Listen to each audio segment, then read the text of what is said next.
fucking go.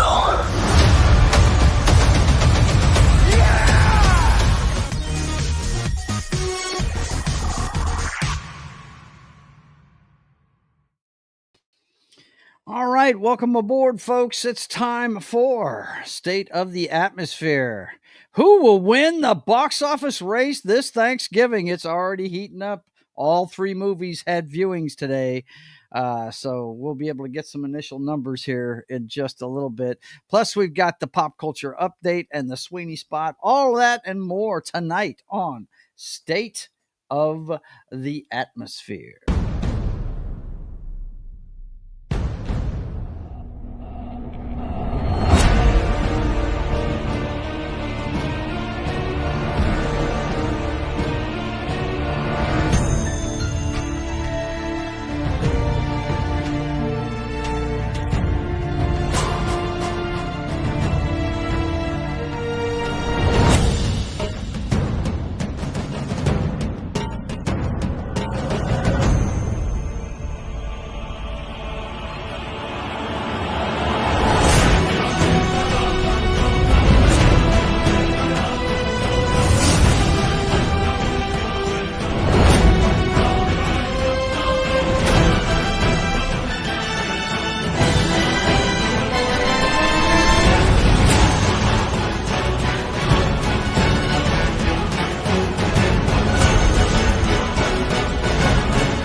All right, folks, welcome aboard. Happy Thanksgiving from myself and the Knoxter. We are here to enjoy a little pop culture menu the day before Thanksgiving. How are you doing, man?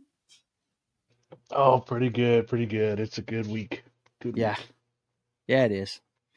You get to watch football how many days in a row here? Let's see. We got it starts. Start Is there any tomorrow. college on tonight? No, there's nothing. There's nothing on Nothing tonight. That's tonight, what that but yeah. but we got it Thursday, Friday, Saturday, Sunday, Monday. Oh, yeah, we got a bunch of it. And then we have and then next week is the conference championship games in college Yep. and then we'll get the final rankings and All last that couple good weeks of the stuff. NFL. So it's gonna be good. Can you tell we're NFL fans, boys and girls? Yeah. Yeah, for sure, man. Big Football. time. Football. Vince says Happy Turkey Day. And the first guy to chime in was about 20 minutes ago, but I'm going to wait until he shows back up before we recognize him. But he was first today. You were first, buddy. I'm not going to say his name unless he shows up. But anyway, usually I like to start the show with the box office receipts. But since the meat of the show we're going to talk about later on is the box office for this Thanksgiving, they get how many days is it? Well, if you count the previews that started last night from Moana, they've actually got Tuesday, Wednesday, Thursday, Friday, Saturday, Sunday. It's almost a full week. So Thanksgiving's a big time for movies. That's why we got so many out right now. But anyway, we're going to talk about that in a little bit. Right now, we're going to get into the pop culture update. And you know what that means. We got to I try and use these things to mark everything in the videos. So here we go. Pop culture update time. Let's fucking go. Let's fucking go.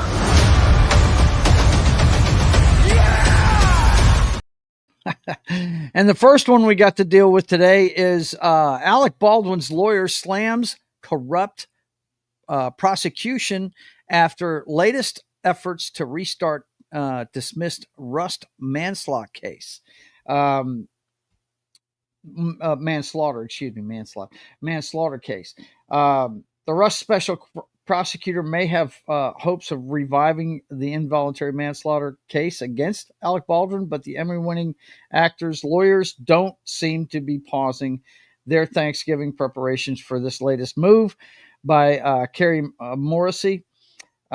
We sincerely doubt the Attorney General Torres will be pursuing this appeal. which would only further the unethical and corrupt conduct that gave rise to the court's dismissal. Now, if you remember, this was dismissed because they mishandled evidence in this case, apparently.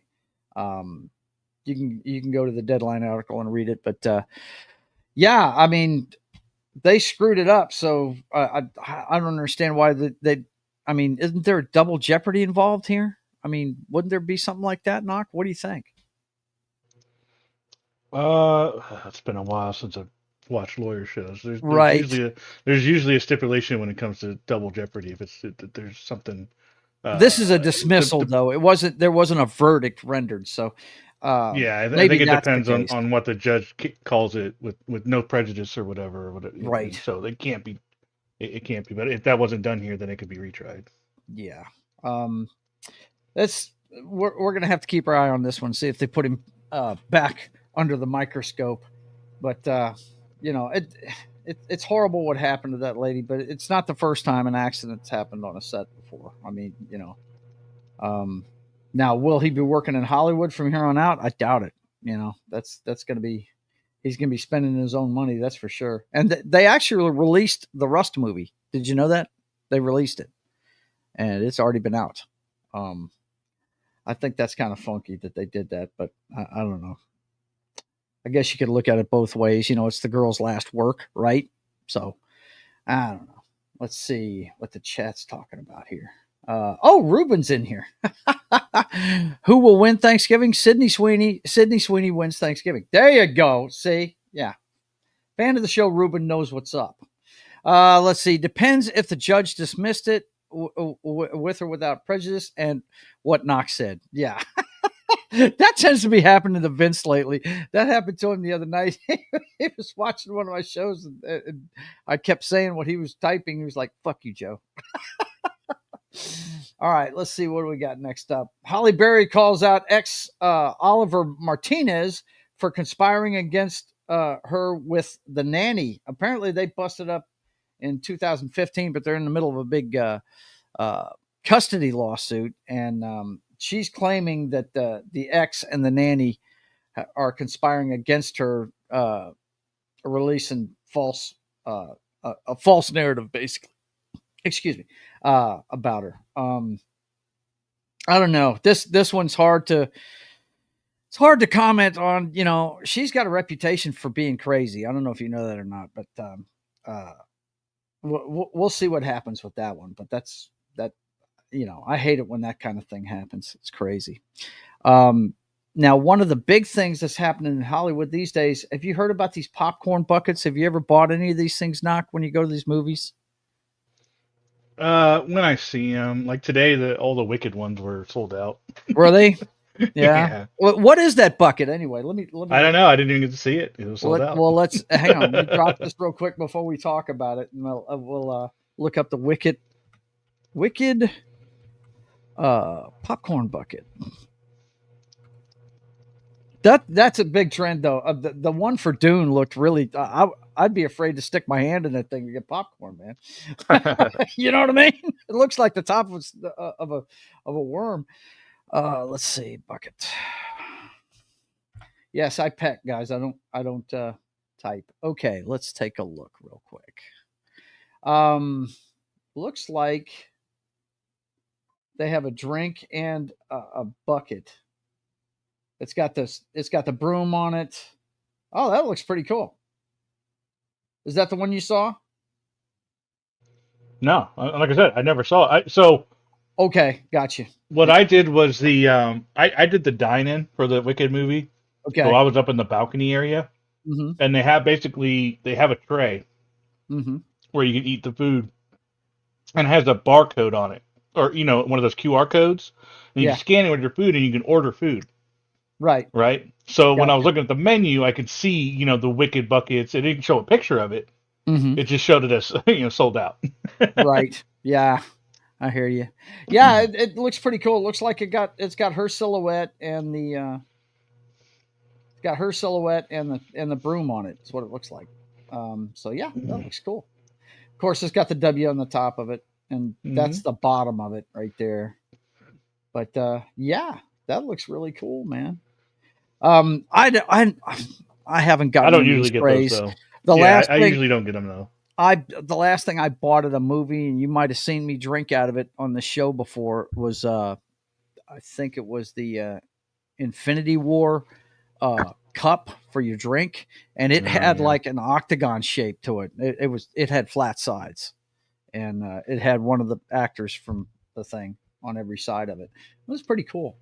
But anyway, this article here that I was talking about, it's Regal Cinemas reveals Nosferatu popcorn sarcophagus for $30. Apparently, they're going to give you popcorn in a sarcophagus. This thing right here, guys, for for the popcorn in Nosferatu when it comes out. Is that crazy? That looks like a paper mache. Yeah, it does. It does. Well, I think it's you just get this part. I don't think it's that part on the bottom. But yeah, I hear you. But it looks kind of ghoulish there, man. But hey, it is Nosferatu. It is a vampire movie. So, but anyway, that's what you got to look forward to whenever Nosferatu comes out. They got a popcorn sarcophagus for you. I mean, sometimes these things can be really crazy. Now, have you seen this yet, Knock? Season 2. Oh, yeah, we've only been waiting 3 years for it. Right. Well, they released a trailer, and I saw it a couple weeks ago. Did you? Okay, all right. Oh yeah, I'm ready. I love that show. All right. That was a weird one. Now that one I remember because this is when I was still working at Walmart. I did not watch it when it first came out. Right. I was like, this looks and it was crazy because I'd go in the break room and they would all be talking about it. Right. And I was like, oh, what do they do? It was one of those things where you sneer at it. I sneer, I know I keep going back further. 2011, I sneered at DCUO. It was one of those things where until you experience it, you just kind of sneer until you experience it. Right. So I did that. Same thing with here. I was like, you know what? There's some things that become so ingrained in pulp culture, especially nowadays, because I'm doing this show with you. I experienced something simply because it's pulp culture, and that was one of them. And I ended up loving that show. It was such a good. It didn't hold back. It wasn't. It didn't hold back. I was like, holy shit! They're doing some serious stuff in this thing. So, no, I'm all for it. And it's taken way too long to get a season 2, but I'm going to watch it as soon as it comes out. I think the first one came out right before COVID, didn't it? I think it did. It didn't matter. I mean, I was still at work. Well, a lot of these. What I'm saying is, a lot of these productions got backed up because of COVID. Is what I'm saying. Got you. Let's see. Martin is here. How you doing, man? It's good to see you. He said, greetings, excellent friends. And he says, hello, Joe. And I'm not doing the whole show like Droopy Dog, bro. But hello, Martin. It's good to see you. Let's see. Looks like it came out in September 7th. Basket. Talking about Joe, it was board bucket. Yeah. It was September 17th, 2021. So it was near more the back end of COVID. Yeah, it was the back end. Okay. Yeah. But that meant that meant nothing was being done beforehand, right? Because that's obviously done and produced and edited and all that months and months in advance, and then it's finally released. So it was definitely during the tail end when that came out. But then after that, nothing was planned yet for the season 2. Right. Vince says, "How old is the popcorn going to be?" Exactly. Oh God! Right? Put stale popcorn in that motherfucker. That'd be funny. That'd be pretty funny. This is awful. Man. You're welcome. Right? You're welcome. That's exactly what you want. All right, Boosh. Good to see you, man. Boosh McFadden is here. All right. Boosh McGee. Boosh McFadden. He is a chef, and he's really good. He gives us a lot of eye candy. If you like food, that guy's got it. Boosh. That's right. Boosh is here. All right, let's check out this trailer for now, guys. I guess I've never seen this show, but when it comes out, when's it drop? Like December, I think, sometime in December. Anyway, it'll show us at the end of this. When I guess I'm going to have to start doing my homework and watch the first. For pop culture's sake, you need to. Yes, I have to. Okay. This is one of those shows that I'm going to watch every single week because it's most likely going to get, spoiled. Yeah, it's going to be spoiled like crazy. You know it is. So, yeah, I'll catch up on it, and we'll. This will be the next show that we do weekly reviews on. Okay, let's check it out. This is the trailer for season 2 of Squid Game. 네가 그 안에서 충질을 하든 밖에서 야바이 짓을 하든 달라지는 건 없어. 456번 나한테 뭘 원하지? Joe, can you take your name off the screen? Yes, I forgot that this was a foreign film, dude. I forgot it was a foreign film. Hang on a second. Let me redo this. I will redo it. Take me 2 seconds. We'll just get rid of it. I forgot it's going to be nothing but friggin' subtitles. So what's going on here? What are we seeing here? Tell me. I'm guessing. I think in this one he goes back into the games. Okay, so he must be being taken over there or something, I guess. The sound's gone now. Oh, that's right. I'm sorry. You got to do your magic again. See, I got to do my magic again, don't I? I suck. Well, that's okay. We can say hi to John Das Wolfen. How are you, sir? Just good to see you. Sorry, yeah, I forgot to, when I flipped it over, I forgot to put the sound back on. How are you, bro? We're looking at the trailer for Squid Game here. Let me run it back. Squid Game season 2. Yep, Squid Game season 2. Here we go. Electric Squigaloo. Yeah.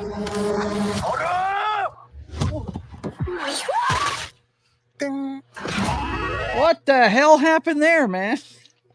Is that guy trying to get everybody killed in front of him or what? Probably. That's crazy, man. Okay. 엄마, 급한만 더 하면 다 갖고도 남아. 야, 그럼 여기 왜 다시 들어왔냐?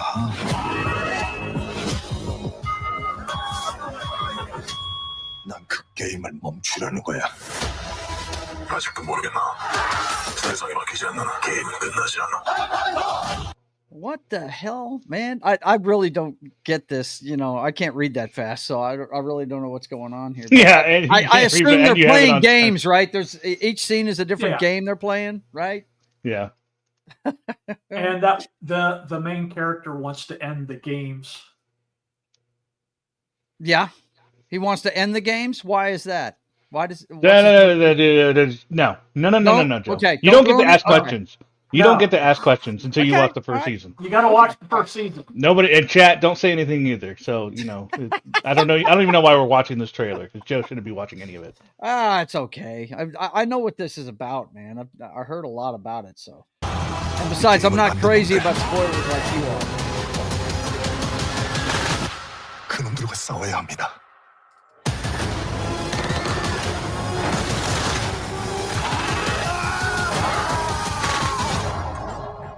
456번 게임에 돌아온 걸 환영하네.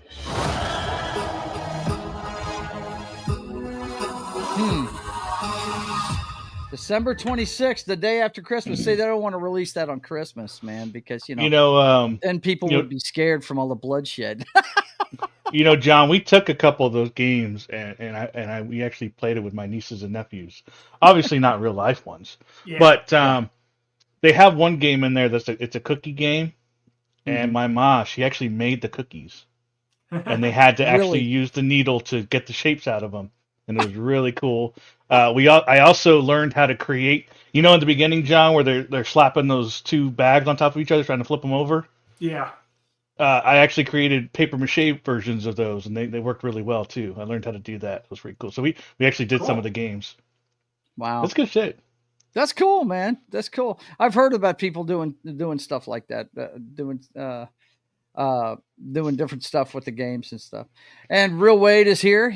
He says, "Wow, no merch store, Jed. No merch store, Jed. He's not here. He got some dental work done, and so we won't see him for a few days. But it's good to see you, man. And yes, I'm going to binge it, buddy. I'm going to binge it. I know. Look, Knock has been fired up for this ever since. I think it's only 8 episodes, maybe 10. Yeah. It's not that. Yeah. It's not that long. No, I'll watch it. It's just, look, guys. I've told this before, but Boosh may not know this. Look, I took pre-calculus in high school because I'm really good at math and everything. I'm a pretty smart guy. But when it comes to reading, I reread things over and over again. I'm just the slowest reader on the planet. My wife has to read subtitles to me when I watch shows that are foreign, which is why I pretty much don't watch foreign movies very much because I can't tell what's going on in them. I'll watch it if it's got like an English dub, but let's see. I am only one who thinks during the cookie puzzle that Boy George should be singing, "Do you really want to hurt me?" when I'll start looking. That's crazy, man. I will check it out for sure. But what's the deal with the pig? I mean, do they get all the money that's in that thing or something? I don't know, but I'll find out. I know you're not going to answer me now. But anyway, but yeah, we got that to look forward to the day after Christmas. I'm glad they're not putting it on Christmas. You know what I mean? That bloodshed on Christmas would be cool, man. That would be cool. But what day of the week is Christmas this year? I haven't even looked. Let's check it out real quick. Is that a Sunday or something that they're going to put that on? Let's take a look. I know exactly why they're not doing it on Christmas. It's on Thursday. Okay. You want to know why, Joe? I know exactly why. Why? Because can you imagine if they had this show and football on at the same time? Mm-hmm. Oh yeah, people would be. It'd be worse than the Tyson fight. I suck at math. Oh, go ahead, man. No, I was going to say that they had the Tyson fight and they screwed up their servers. So if they release this on the same day that they're doing football, everybody that didn't watch football would be watching it, right? And it would just crash. Exactly. Yeah. So they're doing it. I think it's smart. Yeah, it's pretty smart. Let's see. I suck at math. I am do good at doing word English much. I can spell my own name reasonably well. Okay, there you go. Of course, I'm an excellent driver, as the Rain Man says. Yeah, no doubt. Yeah, I can drive. I thought this article was pretty cool right here. Ben Stiller doubts Tropic Thunder could be made today. Robert Downey Jr. in blackface is incredibly dicey, and edgier comedy is harder to do now. I'd like to see you try, though, Ben. I really would. The pendulum is swinging, back the other direction. We might be able to do some edgy comedy. You know what I'm saying? I don't know. Would you go see a sequel to Tropic Thunder? I would. Absolutely. One of my favorite movies I've ever seen, man. But yeah, I could see the. It would all be worth it to see Tom Cruise as that agent again. You know it, man. Yep. What? Les Gorman? Was that his name? What is it? Was it Les Gorman? Yeah, Les Gorman. That's him. Yeah, he was the producer. Yeah. Don't fuck with me. That's it. Just watch him bend over and literally fuck your own face. The guy's crazy. Whoa. Someone is pretending to be something they aren't? What? Lex Grossman. That's it. Les Grossman. That's it. But anyway, I'd like to see him do it myself. That's me personally, though. I would go see it in 2 seconds. They need to start making good comedies again. I mean, what does it say when the girlfriend of the show has the highest grossing comedy in the last 2 decades? Says comedy's dead. That tells you they're not making comedies, not ones that are worth a shit. That's for sure. So because that movie was okay, but it's not something that it's not The Hangover. It's not it's not Animal House. Yeah, I'm a dude disguised as a dude, pretending to be another dude. You, the dude, don't know what dude he is. That's too funny, man. Yeah, that movie's funny as hell, dude. I love that movie. Okay, this one was interesting, I thought. Netflix, Disney Plus face calls for greater transparency as France regulators herald streamer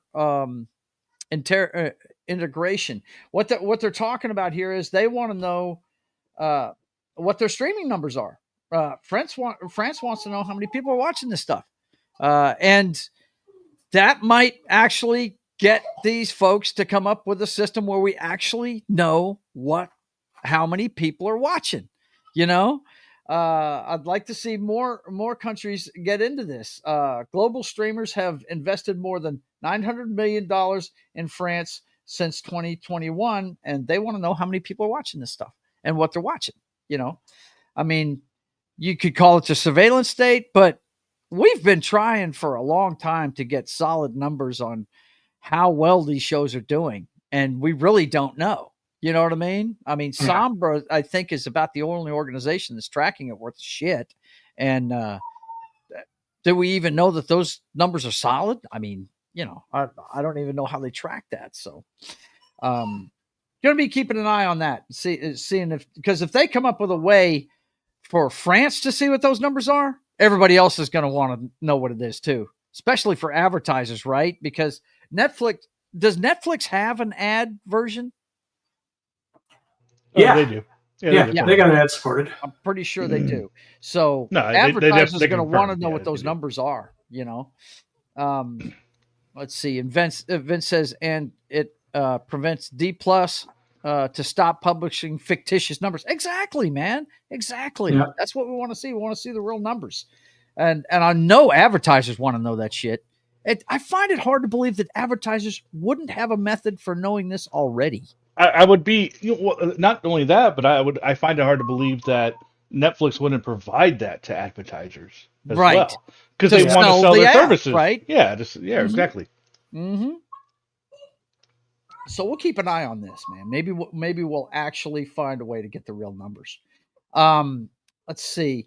I did want to, 'tis the season. Black Friday is upon us this Friday. So I found a couple of lists of Black Friday deals for games, because I know that's one of our favorite things on this show. I will probably be picking up Madden. Yeah, I didn't see that on the list here, but they're talking more platforms and PC. Madden is always on sale on Black Friday. It's probably $35, but if 25, I'm definitely getting. Yeah, it's going to be low, I think, this year, buddy, because the college game killed it. It really did. I mean, cheaper the better for me. I'm getting the other way. Exactly. Let's see. Gentlemen, Tropic Thunder is available free on YouTube with I was going to say that. Yeah. It's like a 15-second ad. It isn't like 5 minutes of commercials we grew up with. Yeah. It is on it is on YouTube. Yep, I've seen it. All right, Boosh. Thanks for stopping by, man. You take care of yourself, man. Peace. Bye. He's a great guy, Knock. You ever get to meet him? He's a really cool dude. John, I don't know if I told you, but he actually showed up on one of the Military Mondays we did just recently. And, did he? Yeah, he was having a good time on a Monday morning and decided to join us, and we had a good time, man. Yeah, Vince. Yeah, pretty much nowadays. Yeah, there are a couple of deals. There are a couple of deals, but they're far and few between these days. Yeah, most of them are high priced stuff that doesn't need to be that high priced anyway. They just chose that day to drop it. You know what I mean? Apparently Bush's planet needs him too. Yes, yes he does. Yes, he does. That's what Martin always says when he's watching my late night stream. But anyway, unfortunately, COVID killed Black Friday.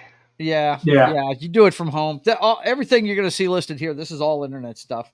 The Slim Digital Edition with Fortnite bundle is $375. Now that's a digital. I don't know about you guys, but I want the one that'll play a disc myself, because some people just want whatever's available. Right, I know. I'm just saying. The Slim Disc Edition with Fortnite is $425, and that's Amazon prices. Target's got the Nintendo Switch for $275. I mean, I'm going to put the link up here. That's with the Mario Kart. That's a pretty good deal right there. Yeah, that is a good deal. I love Mario Kart. That's a great game. I still haven't gotten it. It's still, what's crazy about Nintendo? Best Buy has it for $225. Well, I think it's a different edition. Yeah, because there's the Switch and then there's the OLED Switch. Yeah, that's the OLED Switch. Yeah, the OLED is always going to be $50 to $100 cheaper. Now, what's the difference between them, guys? I don't really know. It's between it's 1080p versus 4K. Oh, okay. Yeah. All right, I got you. OLED is 4K basically. Gotcha. Yeah. Okay, sure. Let's see, the Xbox Series S, which is the digital, guys. The difference between X and S. S is the digital. I've owned both of them. $250 at Target, $400 for the X at Best Buy. I dig the S because it allows you to play like all of them do, but for me, the reason I liked it was because I could play the older games, the old Xbox games on Xbox Game Pass. Yeah. Yeah. Knights of the Old Republic, that, Fable, that kind of stuff. I can play. You could do that with the X too. I know, Joe, but I'm saying it's the cheapest option, like to do that stuff without. If you're just going to use disc. it, for Game Pass, Yeah. if that's what you're going to do, you just download the game you're going to play, and when you're because I still want to play with a controller, but I don't want to tie up my PC and stuff like that. Right. So. Yep. Anyway, I just wanted to look at some of this because I didn't recognize some of these games. Of course, they got a VR option, MetaQuest as well. They got controllers on sale, $54 when they're usually $75 on Amazon. Nintendo Switch ones, $50 at Best Buy. Apparently, these are two different kinds of controllers. You got a Pro controller and Joy-Cons. What's a Joy-Con? Yeah. Well, Joy-Cons are the sticks. The Joy-Cons are the sticks on the sides, and then the Pro controllers, it's basically just a regular controller. Right. It's something that's separate from the actual Switch itself. Okay. Yeah. Okay. Well, the Joy-Cons are separate as well, but I'm going to go ahead and put the link in here so you guys can check it all out. But I want to go down to the game section real quick. Hang on. Let's see. Select home. Copy. Paste. And that's Black Friday deals. You said you're going to be shopping for Madden. John, are you going to be shopping for anything? No, I can't think of anything. And some towels. There's always towels. There's always towels. You always something like that. Yeah, I might pick up some more towels or something. $5 towels. It's not a bad deal. If you want to become what Martin calls the master race, they got PC gaming laptops. Please do not buy these things. Don't buy them. Why is that? Always build your own. Always build your own. So we can scroll right past this section. Hey, I like that. I'm telling you, just on some of these alone, you could build your. I mean, laptops are a little different because you don't really build your own laptop. You could beef them up a little bit, right? But if you're gonna go PC and spend $1,000, you could build your own and get way more out of it, pre-built or build by yourself than pre-built ones. Now, what are these add-ons they're talking about here, guys? Let me blow. Those are handheld PCs. Okay. Like the Steam Deck. It's like the Steam Deck. It's like a Steam Deck. Okay. They come out with more of them. You can see them at Target a lot too. Mm-hmm.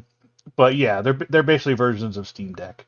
Okay, gotcha. All right. I'm not completely opposed to. I just don't need one. And then you got different accessories for your gaming, your PC gaming stuff. Oh yeah, mouse with all the buttons. Yeah. So go check it out. I'll put the link in there for you guys. The games here. Let me see if I can. Actually, let me switch over to the other one. I have another article that has the same stuff on it, and it has links to all the buyers and stuff. And I wanted to show the games. Astrobot is you save $10. It's down to $50 on Amazon. Dragon Ball Z, Dragon Ball Sparking Zero, you save $20 on Amazon. Metaphor, I've never heard of this. Have you guys heard of this game? No. Metaphor Fantazo. Anyways, move on. I'm moving on. Silent Hill. Now I know some people play some horror games. Silent Hill, you can save $20 at Amazon. Final Fantasy 7 Rebirth, save $30. You can get it for $40. It's taking a lot of patience, but I'm waiting until the third one's out before I play any of them. Well, I'm waiting on Final Fantasy. That's part 2. That's part 2 of 3 of Final Fantasy 7. Okay. And I'm when waiting is until the last part out. of it coming out? Do you know? I have no idea. Okay. I'm just waiting until it's here. It'll be PS5, PS6, I'm sure. I got this one in a bundle with my PlayStation 5 Slim. I can't buy that one until I actually finish the first one. I haven't finished the first one either, but I got so far into it. I did so many side quests and I just got burnt out and I never actually I think I was probably like 2 missions away from finishing it. Now for the Switch, we've got Zelda Tears of the Kingdom, save $30 on that one. It's down to $40. You gotta take the advantage of these. Nintendo Switch games do not go on sale during the year. They don't. So you better go get this one. That's Mario Kart is still $60. I mean, Legend of Zelda, it's crazy. Echoes of Wisdom is $15. So yeah, Nintendo is notoriously proud of their shit. So Mario and Luigi Brothership is down $10, down to $50. That's cute. let's see. I've heard that's good. Mario Odyssey is down $30 at Best Buy. Save $30 on it. So yeah, there's a lot of There's stuff the out there. Joy-Cons you were asking about, Joe. What's that? Okay, here we go. You're going to, yeah, there you go. Right here. Okay. Nope, above it. Above it. Okay. Okay. Those are the Joy-Cons. Yeah, I've seen those. Yeah. I got a Pro controller for these are the Pro ones right here, right? To make it. That's like a Pad Pro. That's something different. Okay, I got you. That's yeah. Those are Pad Pros. Those are like the Joy-Cons, but they have the extra buttons and stuff on it. I got you. Okay. Well, anyway, let me get the link for this one, and I'll put it in there for you guys. You can check out these deals. Like Knox said, Nintendo does not put their shit on sale. So if you like any of those Nintendo games, you better go. Is that ahead all the games? That's not a lot of games. Yep. It's not a lot of games. There's way more games than that. Your list was awful. Yeah. Well, go do your own research. Find it yourself. But I was just giving you a starting point to see who's got stuff on sale. So there you go. I just know we like games, and Black Friday's coming up. Just giving you an idea of what's out there for you guys to check out. Okay. So, all right. Well, you know what time it is now, boys and girls. It is time to check in on the love of all of our lives. That's right, the girlfriend of the show. We got to check in on her and see what she's up to. How do you want me to handle the Sydney issue? The Sydney issue? Well, we should have a consensus on how the White House is going to handle it. Well, I certainly hope the Sydney issue refers in some way to a problem that we're having with Australia, because if it's anything other than that, Mr. President, Ms. Sweeney? See you. Have her come in, please. I am finished here. Yes, sir. There is no Sydney issue.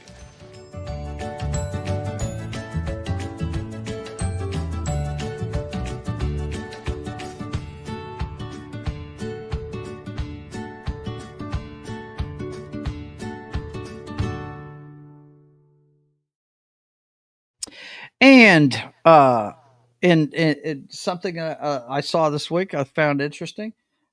Sydney Sweeney catapults from supporting actress to Hollywood it girl. This one's written by Fox News. Euphoria star Sydney Sweeney lands movie roles alongside Glenn Powell and Amanda Seyfried. Of course, we've been talking about what she's in the middle of making. But what they're talking about in this here, I didn't know she was on Handmaid's Tale. I didn't know she was on that show. My wife used to watch that show when it was first on. I did not know she was on that one.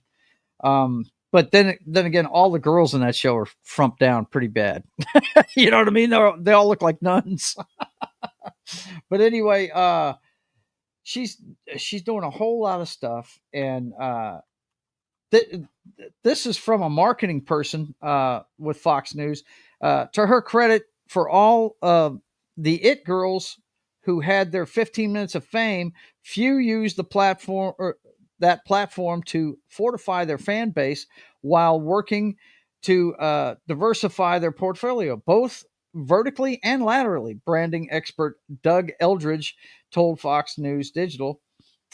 Sweeney understands how the scaffolding model works and is utilizing it to great effect. And this is the line that I think is really makes this girl popular. Sweeney also has a unique sense of relatability. She attracts male viewers, but doesn't turn off female fans. And I think that's the key to her success. Yeah. Female fans don't hate her. They actually think she's kind of grounded. You know what I mean? So thought that was a cool article. Check that one out at Fox News. And Vince says, giggity, hey, for sure. And then the only story that really was out there that was new this week was she's wrapped the Christy Martin boxing biopic with pics and heartfelt message. I don't usually write a lot, but she did this time around. She's got a couple of things up here on her Instagram. I check it every week, and that article has to do with this right here. I'm not reading this whole thing, but she said, I don't usually write a lot, in my captions, but this movie and experience I feel needs more than just a few words. And you can read the rest on her Instagram. Just go check it out over there. But she did put a picture with Christy in there, and she got the set of boxing gloves she used on the set signed by Christy Martin. So that's pretty damn cool. It says, to Sydney, thank you. Keep punching, Christy Martin. That's pretty neat. You know, I collect autographs, so I think that's cool as hell. That's really the cooler picture than this one, if you ask me. But anyway, looking forward to seeing this movie, because we're going to find out if she can act. You know, I mean, she's a personality, to be sure, but I want to see her really start, extending herself in some of these roles. You know what I mean? And this is going to be a good one to check things out on. So that's it for the girlfriend this week. That's the Sweeney Spot this week. She didn't have much going on, I guess, because it's Thanksgiving. You know, she's not going to have much going on this week. So, okay, boys and girls, it is time to get into the meat of the story this week. We're going to talk about who's going to win Thanksgiving at the box office.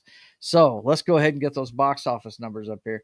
Now, this is from last weekend, and the only two movies that were out at that time were Wicked and Gladiator 2.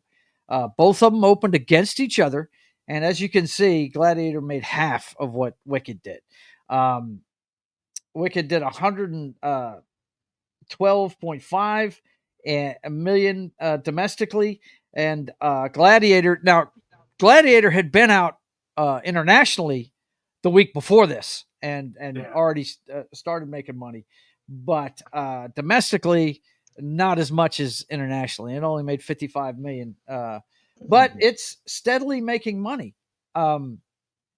Wicked defies gravity with record November Monday of 15 plus million on Monday, and Gladiator slayed with 5 million plus, and that's on Monday. This is what's going to be interesting to me. Box office, it's Moana 2 sets Disney animation record with 13.8 million in Tuesday previews. Now, Tuesday previews don't start until 7 o'clock at night, so it's very few theaters and few showings, and it made 13.8 million. That's crazy. I mean, that's a lot of money. And then we've got the whole full slate is going to be on from here on out. Moana 2 hooks 13 million in preview record for Walt Disney Animation title. Pre-Thanksgiving Tuesday, Wicked popular with 16 million on Tuesday, and the second best November Tuesday. They keep coming up with doing this for the first time and stuff. Yeah, whatever. Gladiator 2, 6 million in box office. Now, what I do want to point out is the Wicked one. You see, it's making double-digit millions per day. And I went and saw it this weekend, and the theater was packed that I went and saw it in. And my wife loved it. She thought it was great. She was singing along with the music. Of course, she wasn't making it so loud where everybody could hear her, but there was one part when we get into the review of it, when me and Knock review it, it was pretty funny. But anyway, I do want to point out that it is the biggest opening weekend for any Broadway musical that's been brought to the silver screen. That is the biggest one ever, what it made this weekend. Let me see if I have anything else on it. Yeah. Now, the projections, Thanksgiving box office, Moana 2 aims to eclipse Frozen 2, which is the highest grossing one ever. Record with massive 135 million debut. And look, if that preview night is any indication, yeah, it's going to make a lot of money. But that's the box office stuff. We'll get into these other things after we start doing the review and whatnot. But I do want to talk about Wicked. The show. Now, I'm going to go ahead and put a spoiler thing up because, I mean, some people may not know about this story and all that good stuff. This has been around for 25 years. And I think it was Vince on another show the other night told me that, okay, I'm sorry. I'm just now seeing this. Madden is 30 at Walmart on Black Friday. Okay. the newest Madden 25. Is that it? Nice. Yeah. Okay. So, that was you, John. Put that in there. Okay. But anyway, I'm going to go ahead and put a banner up just in case, though, because people may not, want to know anything about this before they see it. It's a musical, guys, though. I mean, and it runs concurrently with the Wizard of Oz story we already know. Okay. Actually, I think this is part 1 of 2. The next one I think comes out is it next summer? I think. Well, this is a prequel. Same time next year. Yeah. This is a really prequel to the Wizard of Oz. It's part 2 is same time next year. Right. And part 2 is going to be the stuff that happens in the Wizard of Oz, right? I'm pretty sure, because I know part of this musical is concurrent with the what happens in the Wizard of Oz. But anyway, let me get this thing up before we start yakking about it here. Let's get into it. I enjoyed it. Have you seen it yet, John? And by the way, John, all we see is your glasses above your name. You need to tilt your camera a little bit, buddy. This ain't Home Improvement, all right? Right? You're not behind a fence. You're not Tim Allen's neighbor, man. Just call me Wilson. But I enjoyed it. I'm not a big fan of musicals and girl movies. I definitely got some Wednesday school vibes out of this. Did you get that, Knock? It sure seemed like the school Wednesday went to. I got some Harry Potter vibes with the school too. It was a magical, more educational more than anything else. But yeah, it was definitely that type of environment for sure. Yeah. The story goes the sister of I don't even remember her damn name, but I call her the witch, the girl with the green skin there. It's her sister that's being sent to the school, and she right there in front of you, Joe. Yeah. What? Okay. It's literally the first word in the synopsis. Yeah. Elphaba. Yeah. Okay. Sorry. I'm sorry. Elfie. Whatever. Anyway, she ends up going to the school because she shows some prowess during a part of it by levitating a bunch of stuff. When she's under stress, she's able to use some powers and stuff. And Michelle Yeoh's character, who is one of the teachers at the school, takes her on as a student. And she doesn't take on many people because what is it? Ariana Grande's tried like hell to get her to teach her, right? Galinda. Galinda. Yeah, that was Galinda. So funny, man. I was like, what the hell? She was insufferable. Not Glinda. Galinda. Galinda. That's so right. good. Yeah, her act of protest by making it Glinda. She kept was so correcting people. She was the privileged one, right? She was insufferable for half the movie. She really was, man. Mm-hmm. But that's the way the character's supposed to be, And I thought it was cool, man. I thought that she, of course, the Elphaba has a chip on her shoulder because of her upbringing. Her dad doesn't even want to have anything to do with her, because her skin's green. That was fucked up. Yeah, it was. But hey, I understand things like that. You know what I mean? It happens in the real world, right? I feel like the infidelity played a part in it too. Yeah, that might have something to do with it too, right? Because he's not her dad, really, right? But anyway, and they actually showed that. I thought that was kind of wild, man. But I was shocked. I was like, man, there's a lot of kids here. Now they're seeing this promiscuous woman. That's crazy. Usually women can do no wrong, and not in this one. Not in this story. Was it a bear that raised her? I think it was the servants that mostly cared for her, but she still was with the family. Right.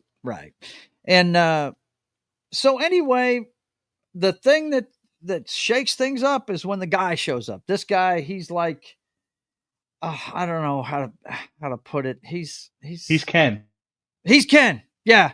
But no, this guy's confident. He has self-esteem. Ken is the pinnacle of confidence, Joe. How dare you? Oh, stop it. All he man. cared about was what that woman wanted. Come on, man. This guy's not like that. He is the definition of Mojo Dojo Casa House. The first song, I love the first song he You're sang, saying man, because Ken wishes he were him? right, exactly. Ken wishes he was him. That's it, man. I thought that was cool as hell. I really did. That he was coming in there telling him, hey, man, relax. This stuff is not that important. Of course, we find out this guy's been kicked out about every school he's been in just because of his attitude. You know, he's got a really carefree attitude. And anyway, both of the girls are interested in him, but he's interested in Alphaba. That's who he's really interested in. And they go off to try and help. There's a subplot where the animals are being persecuted. That's a weird one.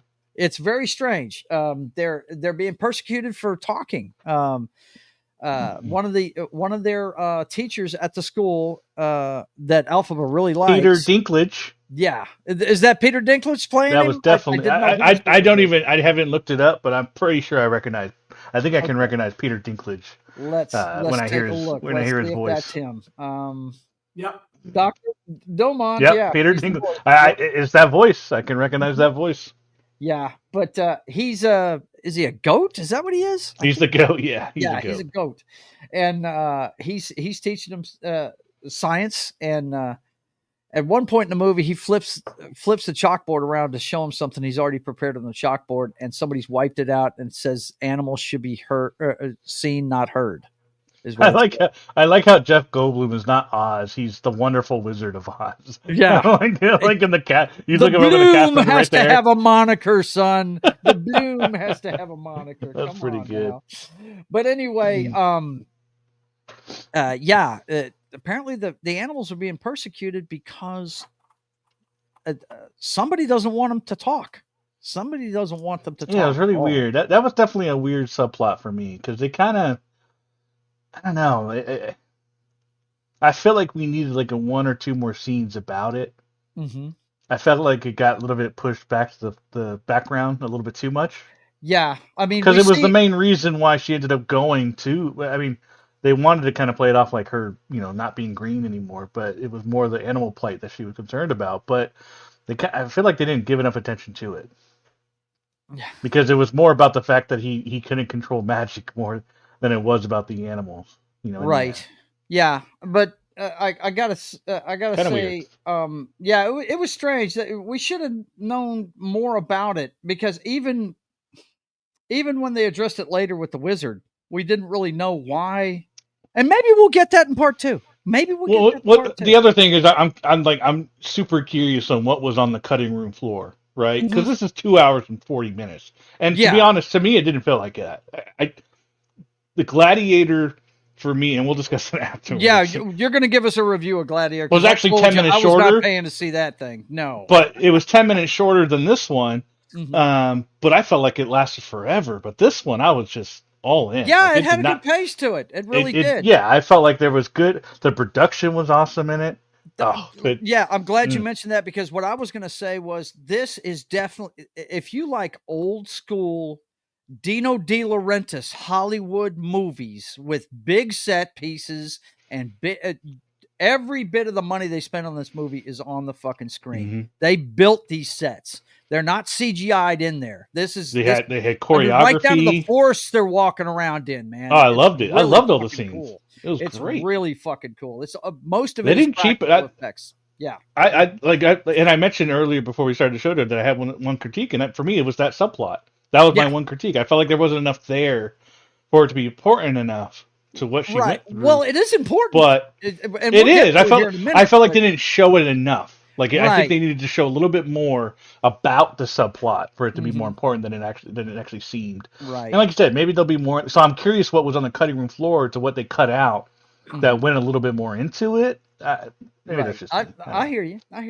Well, what ends up happening is the goat, Peter Dinklage, addresses the class and tells him that he's not going to be teaching anymore, and the Gestapo comes running in and grabs him and throws him in a cage. They've caged him, and the new teacher comes in and he's explaining about cages and what they do. It's very fucking weird, But this makes Alphaba. It, like I said, when she's stressed, things happen, right? And she ends up knocking out the whole class with these poppies, right? Except for her and the dude. All right. And what is that guy's name? I keep calling him the dude. It was very strange that he's a dude, bro. He just comes off as a dude, bro. I can't even pronounce that name. Fiora? Fiero? Yeah, there you go. Fiero. The car. Yeah. It's the plastic car we used to drive back in the 80s. Yeah, that's it. The Fiero. But anyway, but they get the cub that's in the cage, right? The guy's trying to explain to him that he's trying to sell to them. These animals are going to be better off in cages. Yeah, they're going to be better off. Like, what the fuck? So she knocks out the whole class and grabs the I guess it's a lion cub. Is that what it is? Well, he did. Yeah, he grabbed him, and they get on a bike and they haul ass. And that was one of my favorite scenes in the movie. They're in the forest and they're getting the cat some water and everything. And she's had an attitude, of course, this whole show. She's got a very, very large chip on her shoulder, because of the way her father's treated her and everything, and because she looks different, right? And she starts throwing that attitude at him, and he checks her right away. He goes, so are you always this defensive with everybody, or is it just me? And right away she drops that shit. And I thought that was perfect. I was like, yes, somebody called her on, because I was really getting tired of hearing it halfway through the movie. I was like, come on, man. And this guy checked her, and she started to change a little bit. She started to loosen up a little bit.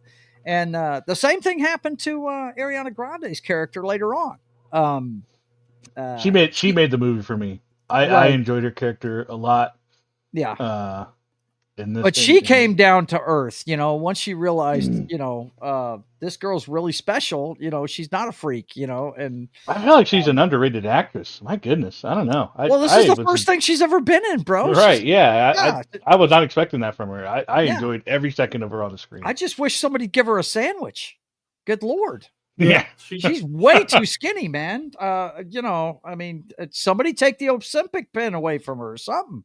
I mean, damn, dude. She's always been like that. I'm not that skinny, bro. Now she's she's been skinny, but not that skinny. Good Lord.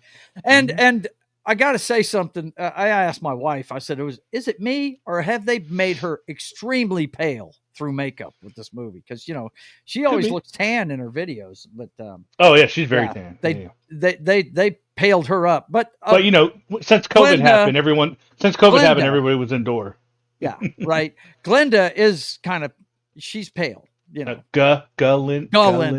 It was so funny when she decided to change her name to Glinda to help the animals. For a matter of protest. It's a matter of protest about the animals. Oh, too funny, man. So good. Let's see. Vince says that sounds really dirty. Someone doesn't want the animals to talk. Yeah. They were afraid of what they would say. Oh God. That would be Diddy and. Well, Brian. Brian doesn't want the sheep to talk. That's for sure. Yeah. So, but anyway. So I can't recommend this movie enough. She gets invited to the wizard, and that's when we find out that the magic comes from a book called the Grim something. The Grimoire, I can't remember exactly what it's called.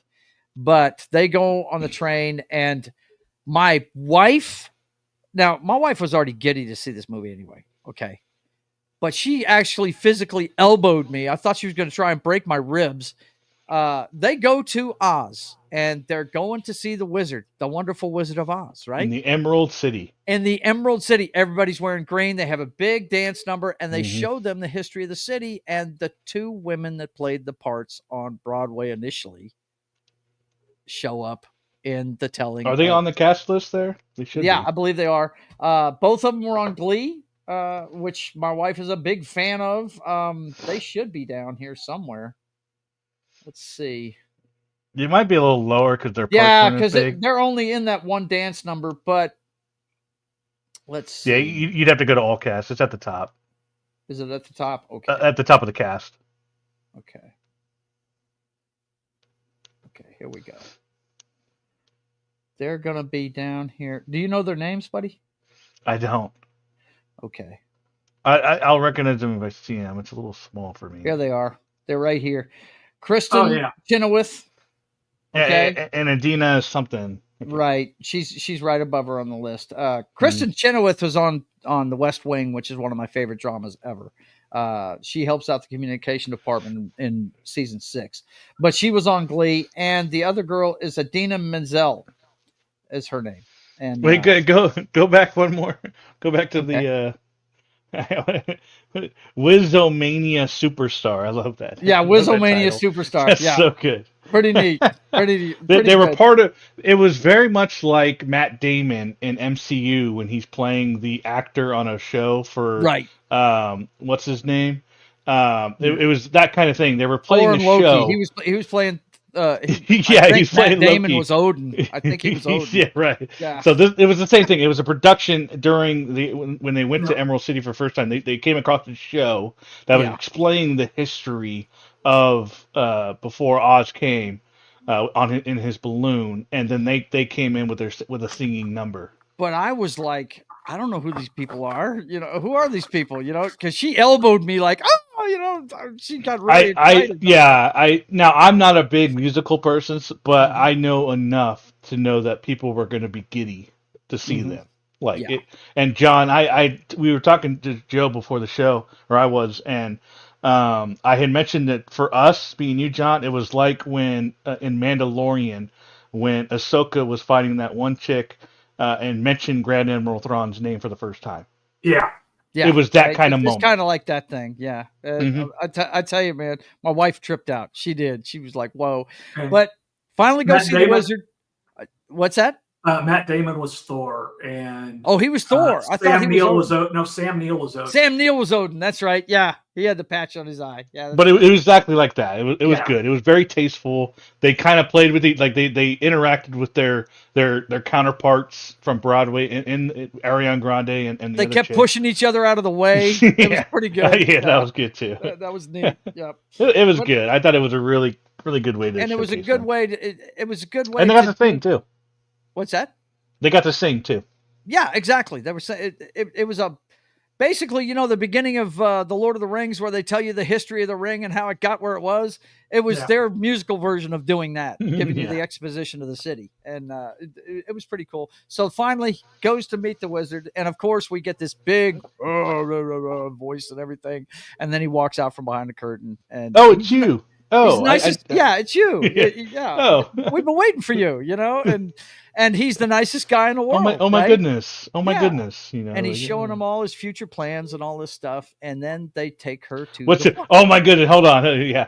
Yeah, go ahead. When he was discussing the colors of the road, I love that. That was cool. He actually was like, hey, look, here's this contraption. And it showed, I couldn't figure out what the color of the road should be.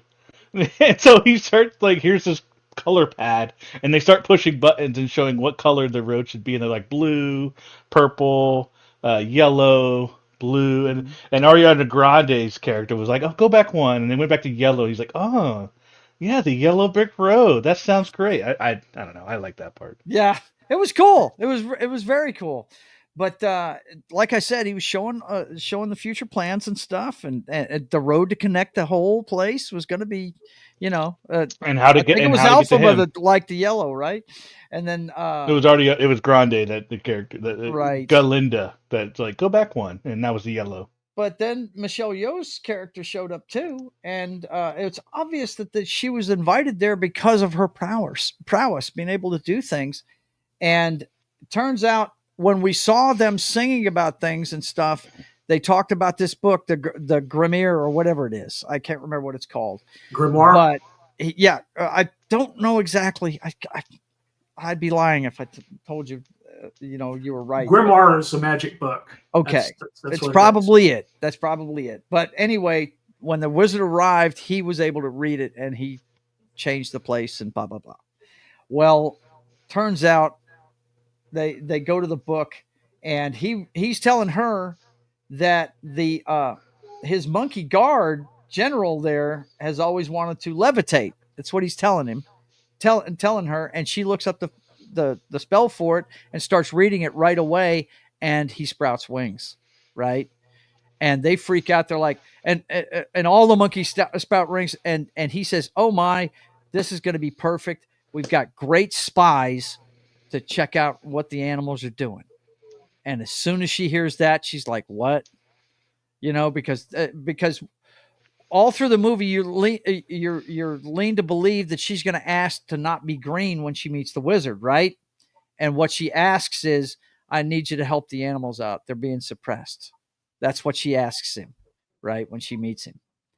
She doesn't think of herself. She thinks of the animals. And whenever that happens, yeah. The grimoire, yeah. I guess that's it. I don't want to be lying. But anyway, Vince is like, yeah. When he hears her teacher, Michelle Yeoh, is in lockstep with the wizard. Yes, this is going to be great for us. We've got spies now, right? And she's not down with that. She takes the grimoire and takes off, and she's looking to escape. And they send the monkeys after her, and basically it's the two girls. They end up in a tower. They try and get away with his balloon and can't do it. They shut the roof just in time, and she reads a spell trying to be able to levitate, right? And that's where the song Defying Gravity comes in, right, Knock? It's probably the signature song for this movie is Defying Gravity. And she reads it, but nothing happens. And then all of a sudden, this broom she'd used to lock the doors from the soldiers that are looking for him downstairs starts rattling off and comes up and flies up to her. And she gets the broomstick, right? And then she asks Glinda. She's now Glinda, not Galinda, because she's Glinda now that she's in protest about the animals, right? She asks her to go with her, and of course she doesn't go with her, But it's just she's not her enemy or anything. It's just she's got things she wants to do herself. So. And then no. She got pulled away. She said she wasn't going to go with her anyway. No, the guards pulled her away. They were running, and then she got pulled away. And that's when the guards came. They were all climbing on the tower, and she was pulled away and stuff like that. And yeah, she got pulled away. They got separated, but she was leaning towards not going anyway. That's the way I saw it anyway. She was very you saw it wrong about it. Oh, okay, all right, okay, not. But anyway, and then you had this killer scene where she's actually starts leading the monkeys, and she's flying around. Actually, running away from them. Ariana Grande gives her the cape. She doesn't want her to get cold, so she finds something on a mannequin and pulls it off. She said that. I'm like, dude, Ariana Grande has less clothes on than she does. Right? What? Yeah.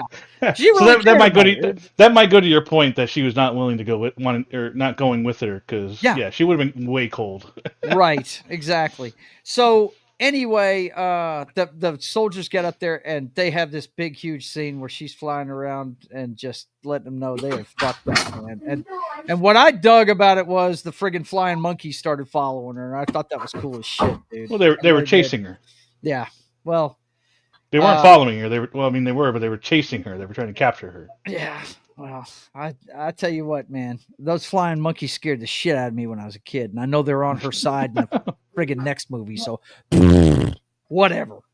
Anyway, I dug it. I thought it was a good movie. It's not something I'd watch every day, but if you want to see the way Hollywood used to make movies, go see Wicked, because it reminded me of Flash Gordon. It reminded me of 85's Dune. I mean, they spent a lot of money on the set pieces in this thing, man. It's really, really cool. And it worked. I dug it. Huh?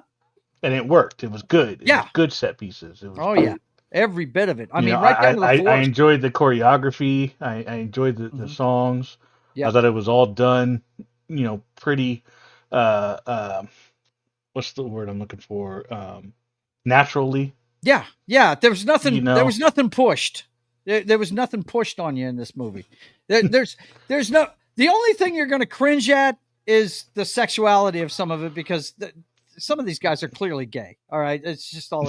Yeah. There was only one straight male in this movie. If you don't understand, you're right. There's only one straight male in the movie, right? But if you don't understand that the Broadway musical scene is filled with homosexuality, then you don't know anything about it. That's for sure. But yeah, it's that's about the only thing you'd cringe at. But I mean, Yeah, the story was me great. and Joe discussed it before the Mhm. show. Is this is one of those ones where put away the noise. When it comes Yeah, to this, put away yeah. the because we posted it on here, right? The whole poster debacle where she was Mhm. like, oh, I'm offended forget all that, right? Yeah. Just take Go it see as the it is movie and and check it out for what it's enjoy worth. it because it's a really it's a really good movie. I'm actually kind of I'm almost at the point where I want to go back to the theaters and watch it again. Yeah, To be yeah. honest. Well, hey, my wife wants to see it again, but I told her, go get your sister. Take her to see it. Share it with somebody else. I mean, I've seen it with you.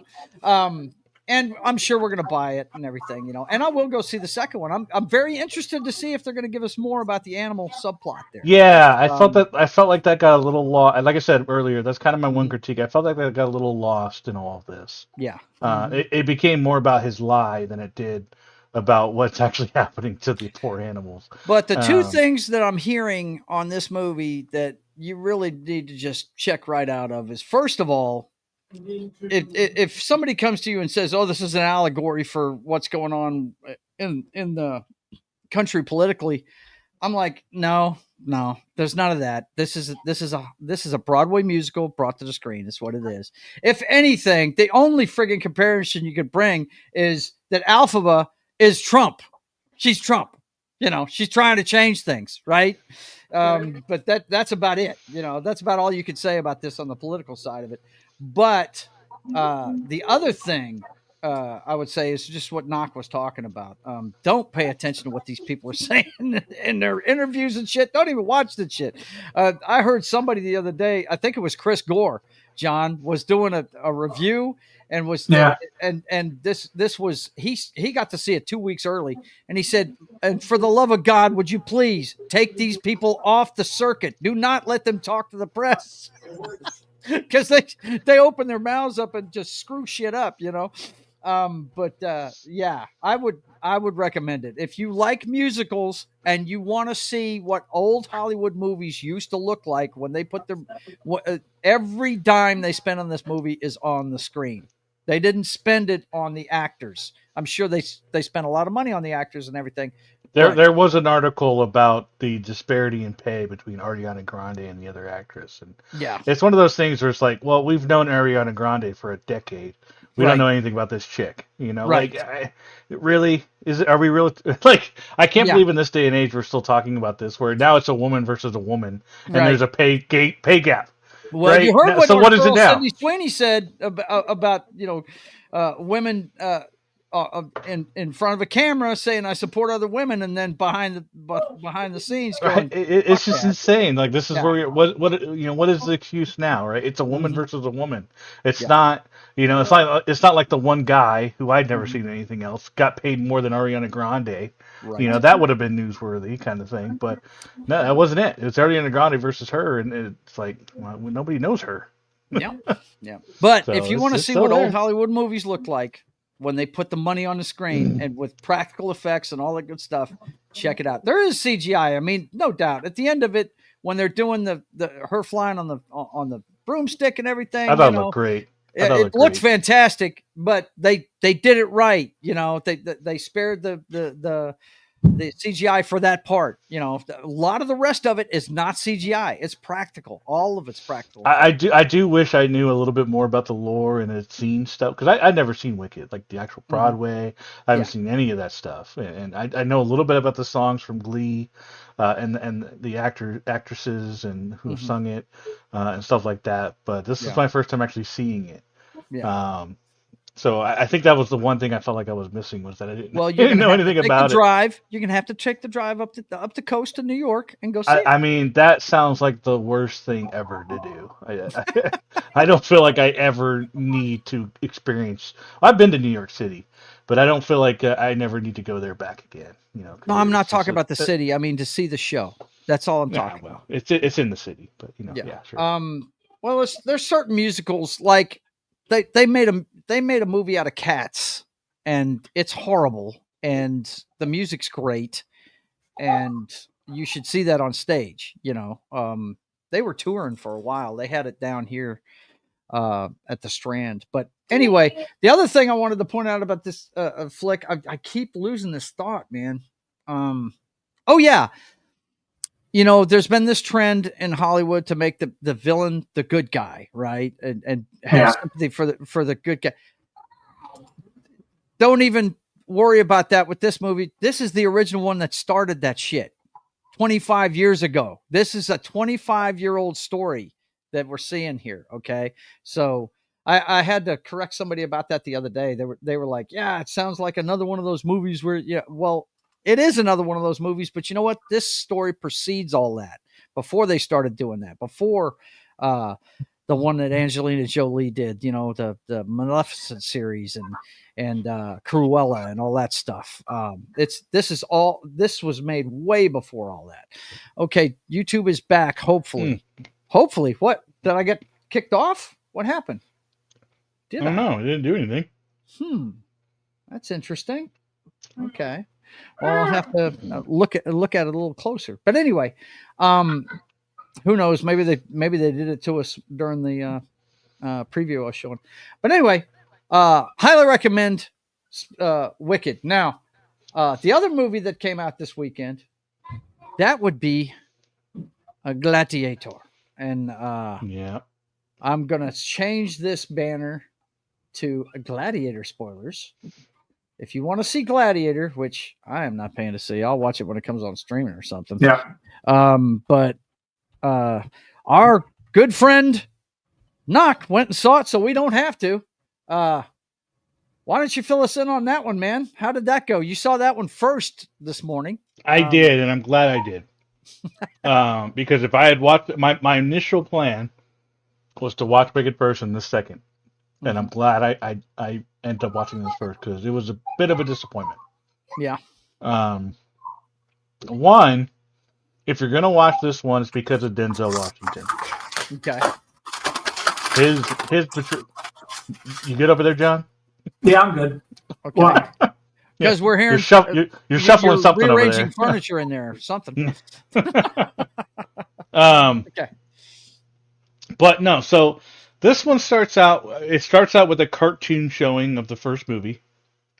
Okay, so it shows like a little bit like cartoon.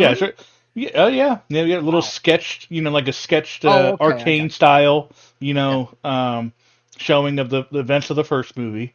Okay. Now this right here, you went away from it, but I'm sorry. That main character shouldn't be doing that. Yeah, I don't know what you're doing, but the main character there is in fact the son, Lucius from the first film. Mm-hmm. And so he basically moved away from Rome, and it starts out with a big battle. You got to start with a big battle in Gladiator, right? Mm-hmm. He's got his wife, who's a warrior, wife or whatever, and she's a archer. And then you have Pedro Pascal as the general of the Roman army invading Numidia, I believe is what it's called, and that's where our main character lives now. For whatever reason. Mm-hmm. and so, Pedro Pascal's character, invades. They're in boats and they're going up against the castle gates that are on rocks, and they have their like big towers in order to invade, kind of thing. Right. And eventually he shoots it. He tells his arrowmen to shoot at the arrow people on the other side, and one of them happens to be his wife. So she gets killed. Mm-hmm. They're called archers. Yeah. Not arrow people. Oh yeah, archers, right. And so that basically you're not spoiling anything there. That's in the trailers. Yeah. So pretty much, yeah. So he gets taken as a gladiator, right? He that's what happens to all prisoners of war. They basically get sorted out, and because he's muscly and stuff like that, he gets taken as a gladiator for Denzel Washington. His character ends up getting him, and so he's on a revenge to get the general, which is Pedro Pascal's character. So that's pretty much the plot of that one. Now, unfortunately for me, I did not enjoy this one. I found myself and today there was a lot of people at the theater, right? We had Moana 2 and you had Wicked playing. I was this, and this is not an exaggeration. I was the single person at the 9 o'clock showing of Gladiator 2 in this theater. I was the only one. I could have went to any seat I wanted to. There was literally no one else in that room. When I was a kid, I loved that whenever that happened. No, it was awesome. I could go sit wherever I wanted to. But I was just saying, and I sat in the middle seat, which is the one I picked, but because I did the reserved seating, but there was nobody else in that room, which I found interesting. So, but I found myself, just like I kept looking at the watch. This is a 2.5 hour movie. This did not be 2.5 hours. It lost me at, it had some kind of dog / monkey hybrid CGI fight, which I found it lost me there. That was stupid. Why you got to make up animals in this? Now this takes place 16 years after the events of Gladiator 1. And Joe, you had mentioned before we came in here, what is the example you were given about this movie? Yeah, what I was told, like a Reader's Digest version of what it is, it is Gladiator 2 is to Gladiator 1 as Force Awakens is to Star Wars. Basically, they just retold the story and amped it up to 11 in different parts. Is what I was told. Yeah, and I agree with that because they tried so hard to mimic what was good. Like they did the whole, hand in the sand thing. But he did it like 3 times. Like, it was like how many times do you have to do it? Like, right? Like, it's one of those things where it's like they tried to take all the moments and do it. He had like 5 motivational speeches in this movie. Did he ask if everybody was entertained? No, he did not. No, he didn't.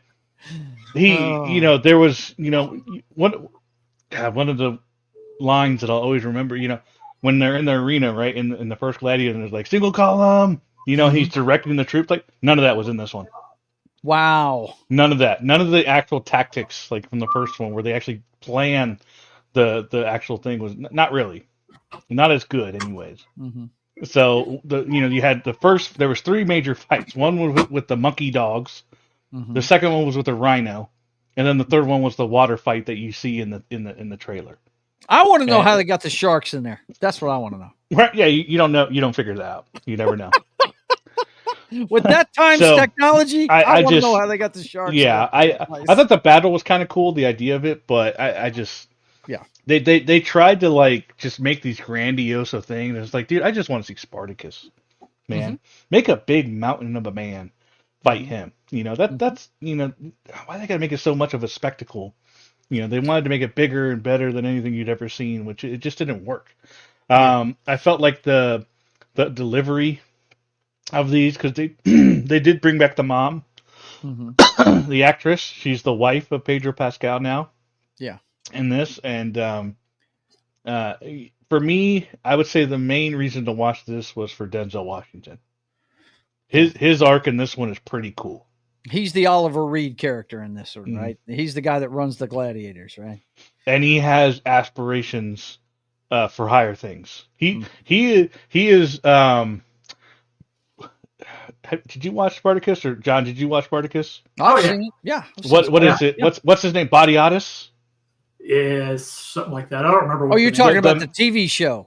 Yes, the TV show. Oh, okay. Yes. No, I didn't watch. Bodyatis, I can't remember. I think that's his name. But he wanted to be like a senator. He wanted to be higher. That's Denzel Washington. Yeah. Okay. He had goals for higher things, and that became his. And I don't want to go too far with what he did in this one, but that's the character. To me, that was the character. I found him infinitely more interesting than I did the main character in this one. I didn't really care. I felt like things were a little too convenient for him in this one. There was a part in the rhino fight. It was the second fight where it was 5 people, including the main character, against a rhino and his rider, right? And basically, he did the sand thing. He put his hand in the sands. He popped it up in the air to make the rhino blind, and the rhino ran into the wall and broke his horn, and it made the rider fall off, right? Well, when he was first fighting the rhino, it killed one guy, and that was it, right? Out of the 5 guys, it killed one guy. So basically, you have 4 left, and then the rider gets knocked off his rhino, and then it's just a 1-on-1. And I'm sitting there thinking like, where the happened to the other guys? Yeah, where'd they go? They completely disappeared. They never showed them again in the movie. They never showed them again. And then it was a 1-on-1 fight, and that made no sense. And it was just stuff like inconsistencies. It was inconsistencies. It's like, dude. And then it became to the point where they had to do that thumbs up, thumbs down thing when he was fighting 1-on-1 with the rider, and he lost. And he was like, I don't want no mercy. And then he fought and killed the guy or whatever. But I was like, dude, the 3 other guys that were there could have killed him.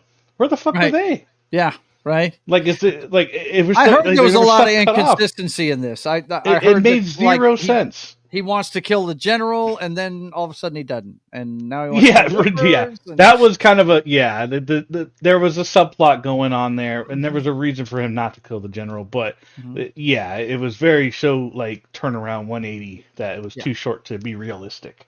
So unfortunately, the delivery for me in this one was just not there. This movie did not need to exist, basically.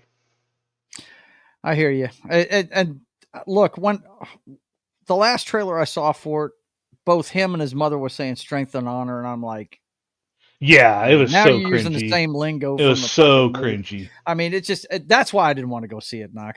I had a feeling it was going to be like this. Matt from Small Time Republic says they have named it something like Gladiator Maximus Legacy or something other subtitle. Gladiator 2 sounds like a direct to streaming title. Yeah. It might as well have been. I've heard that too, Knock. I heard that very thing. This could be a contender for movie. Yeah. This could be a contender for on streaming in 1 month. Right. They should have. I mean, yeah, I got you, man. Let's see what else we got here. Denzel, but I like Denzel. Too much modern talking. I didn't mind it. I've heard. I did not mind. It was a little. Yes, I could see that. Mm-hmm. I didn't mind it. I liked Denzel was my favorite character in this movie. Yeah, the 2 wannabe Caligula emperors were also over the top. I hear. Yeah, Joe mentioned that before the show. I didn't mind that at all. They were supposed to be. Yeah. Well, it's obvious they are in the trailer. It's obvious they are. I mean, they're just really, let them eat. Wow. That was the whole point. That was the whole point, that they were over the top. It was the end of the empire. Yeah. And they were the ones helping it be the end. And you used the right terminology, Caligula.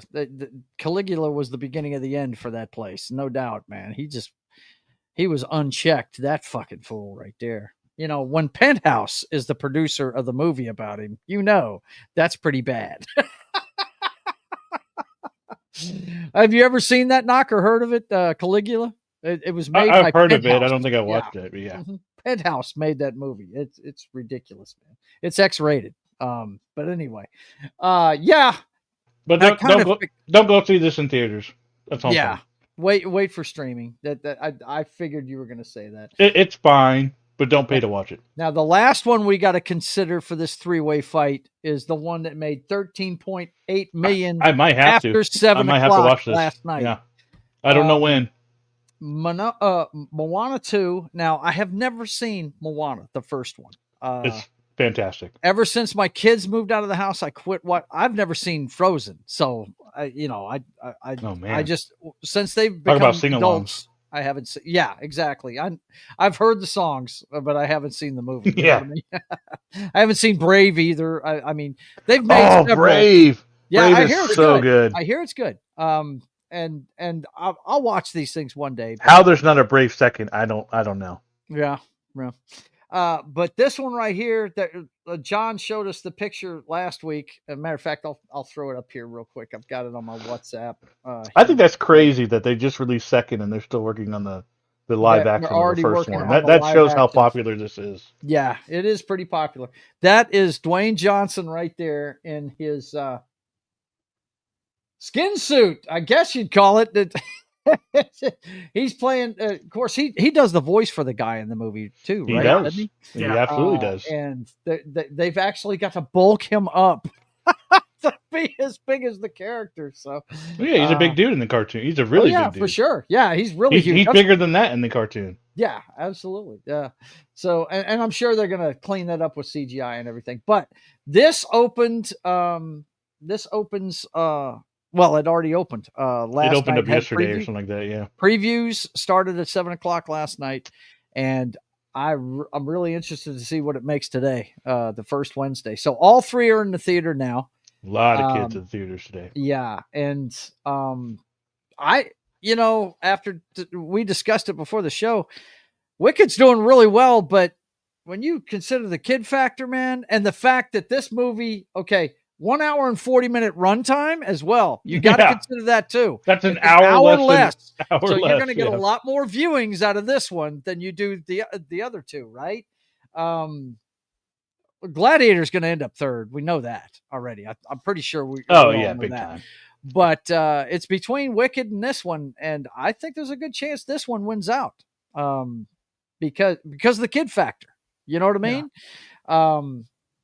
Now there's going to be a lot of adults. Look, Wicked's making double digits a day. So, and with the weekend, I can't wait to see the numbers next week. Yeah, it's going to be very interesting. They're saying it's going to be a 300 billion weekend. Didn't we? Yeah, I think if I remember correctly, let me go ahead and pull this down so I can search real quick without you guys seeing it. I'm pretty sure I had one last week, didn't I? That said that they were projecting a 300 million weekend. Now we've only had one movie. How many movies have we had that reached 2 billion? I know Endgame did, didn't it? Yeah, I think it did, and I think Avatar did. Did Avatar? Okay. The battle between Avatar 2 and Endgame, they kept re-releasing them. Remember, both of them were re-releasing the movie, trying to get more numbers. I'll check that out in just a second. Right now, I'm looking it up now. Yeah. Okay. You look that up. I'm going to try and find this article I had last week about that. I thought I had an article on that. About the big Avatar almost reached 3 bill. Did it? What about Endgame? So you got Avatar at 2.9. Share it for me. Share it for me. Okay. Yeah. Hang on. Let's see. Sorry, a little inebriated, so this might. It's okay. You enjoy that Corona. I'm getting one as soon as I get off the show. Here we go. When I'm hosting, I try not to do that. But yeah. Okay. Here we go. Okay. Avatar got him by 2 million. Okay. Yep. 200 million. 200 well, million, about 124 million. Yeah. And then you got Avatar 2 at 2.3. Titanic. Okay. Holy shit, Titanic. Yeah, James Cameron's responsible for a lot on that list. Yeah. And that's what, 20 years ago? Yeah. So, man, that's 20 years ago. Cheaper. That that means the showings, probably more people saw that than the other ones. Yeah. Go ahead. And then the last one you got is number 6, which is Infinity War. So we got 6 movies over 2 bill. Wow. Star Wars Episode 7, The Force Awakens made $2 billion. That's mainly because of Star Wars. You'll notice that it was the first. Look, I remember sitting down to 10, see 15 that. Years. Yeah. And I told my wife, I said, you know what? This is weird. She goes, what? I said, this is the first Star Wars movie I'm seeing since 1986 where I don't know, or excuse me, 1983, my senior year in high school, that I don't know what's going to happen in the movie. Because I knew what was going to happen in every one of the prequels. I knew exactly what was going to happen in all 3 of those, because he pretty much did what he had. I don't know what the name of the book is, but there was a book back in the day where he put the synopsis down for all 9 of the chapters he wanted to do, and he just chose Star Wars to start with because he thought that was his favorite part of it, right? And I knew right down to they were going to fight on a volcanic planet, that he was going to get fucked up. But when Force Awakens came down, I told my wife, I said, this is really weird. I don't know what's going to happen in this movie. It's very exciting, Yeah, so that's why that made $2 billion for sure. But yeah, it's going to be interesting to see how these do on their run. I don't know if we're going to see another 2 billion. I don't know. I'm just kind of curious. But 1 billion, I could see one of these movies doing that. Oh yeah, Wicked. Wicked or Moana for sure. Moana's definitely going to do it. Wicked's still kind of like a maybe. We've seen post-COVID. We've seen the movies that have staying power for some reason that keep it in double digits for multiple weekends, It's always the kids' movies, right? The animated shows. That's what's got staying power. The other ones will do great for a couple of weekends and then they drop off, right? But these kids' movies, man, that parents are taking their kids back to the movies. How many kids did you see there at the theater today, buddy? I saw a bunch of them. Yeah, For both Wicked and Moana. Yeah, I imagine you did. Let's see. And these theaters right now are open from Wednesday to Sunday at like 8 a.m. Mm-hmm. Yep. So they're open longer throughout the day for more people to go. Yeah.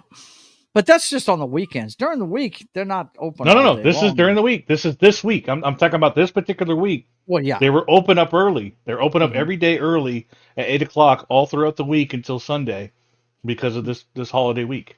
Right. Yep. Let's see. Matt says, when I was 18, me and my buddies had the option to watch Gladiator or Scream 3. We picked Scream 3. Not smart. You idiots. You dummies. Let's see. The extended director's cut of Caligula was actually good. Don't watch the theatrical version. Oh, yeah. It's hideous. And they had some good actors in it. Isn't Malcolm McDowell in that movie? I think he is. I think he plays Caligula. One of the McDowells does. Let's see. Is it popular or is Disney just desperate for money? We got a sighting. It's popular. Sighting of what? We got the man. Oh, wait We got the man in black. Let me make sure everything's good to go here. He actually made it. He must have been busy tonight. You know who it is.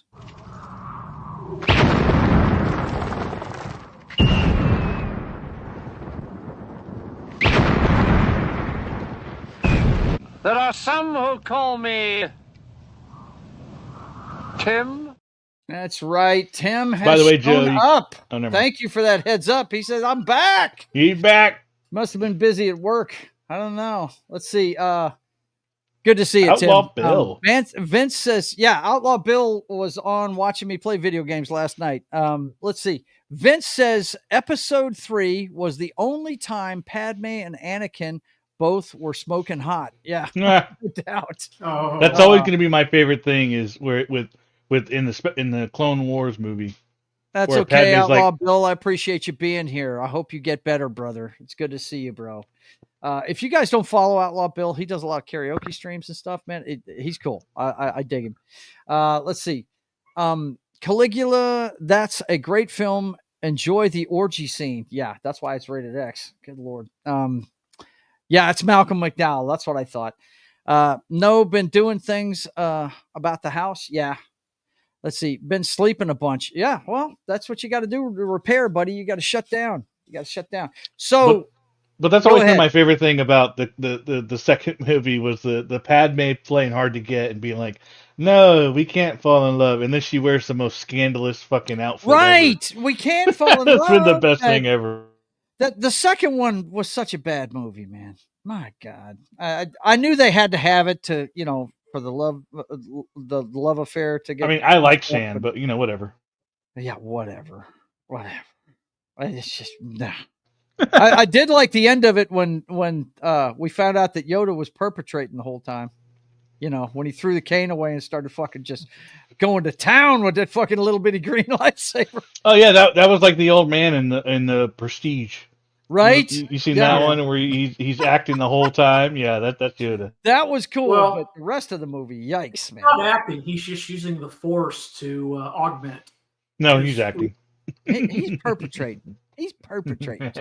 He's acting the whole time. It's a front. Don't you remember in Empire Strikes Back? He was acting the whole time, bro. And he really did it in the third one too. Yeah, he was, man. Let's see. Padme was ruling out love, not. Yeah, there you go. There it is. But anyway, getting back to the battle for the box office. I know we can agree that Gladiator is going to be at the bottom, but I don't know. I think it's going to be interesting to see what the numbers are. But I really think that. I think Wicked is going to have the strong push, right? At the beginning, right? Mm-hmm. But is it going to have the staying power? That I'm not sure. Moana 2 is what you mentioned earlier. It's going to have that staying power with the animated show, it being a kid's movie. It's the one that's going to stay high. because of the fact that what it is compared to Wicked. So Wicked I may think they're win both gonna out be this great. weekend because the adults are off work. Oh Okay. yeah. It may win out. That could be the deciding factor right there. Outlaw Bill says, I am also covering the games tomorrow, play-by-play, and Friday's game. Cool. Yeah, he does Ooh. play-by-play of NFL games, buddy. And I think he's a Broncos fan like you are. Let's see. Next, Yoda will tell bad jokes like Fozzie Bear, right? But yeah, I think that Wicked might see a little bit better numbers this time around because the adults I are off agree. work. Yeah. Mm-hmm. But I think in the long run, Moana 2 is gonna, especially because this is only the first weekend of Right. Moana 2. In the long run, it's gonna make more than Wicked. But I think Wicked, yeah, it's such a good week for theater. It is. It's a great time to go to the theater. Moana came and I out at the think perfect Gladiator is time. going to benefit too. Men who don't want to go see a musical and don't want to hang out with the kids are going to go see that. One dark horse we didn't mention, Joe, is Red One. Yes. I'm a little curious. I don't imagine it doing that great compared to what it has to go against. But especially because it's, you gotta wait till after Thanksgiving because it's a Christmas movie. But I'm a little curious on how that's going to do this weekend. Yeah, I knew he was a Broncos fan because last night I was telling him about you and how your logo is always the Broncos thing. He's been a Broncos fan since '77. That's the Craig Morton days. Yes, absolutely, man. I remember the Orange Crush. I do. They were awesome. That's my favorite uniform. Some uniforms are improvements. The newer uniforms.